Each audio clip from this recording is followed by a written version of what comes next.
Hi මම ඔයාලට කලින් වීඩියෝ එකේ කිව්ව මතකනේ මේ වගේ ගෝවා, කෝලිෆ්ලවර්, බ්‍රොකොලි වගේ පැල හදද්දී ස්පේස් එක වැදගත් කියලා. ඉතින් සාමාන්‍යයෙන් අපිට ගෝවා වගේ එකක් හාවෙස්ට් කරන්න පුළුවන් මාස 4ක් විතර යද්දි.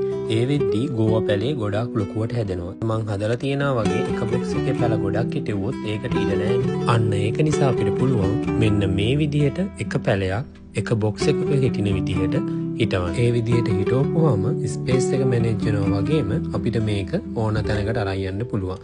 අනිත් එක තමයි ද්‍රාවණයේ නියුට්‍රියන් ඇබ්සෝබ් කරද්දී තියෙන තරඟකාරීත්වය අඩු වෙනවා.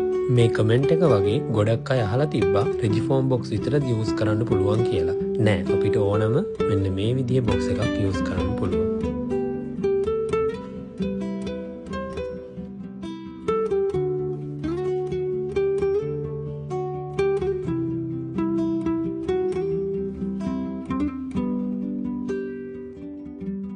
එහෙනම් ඉතින් කොල්ලා ගියා.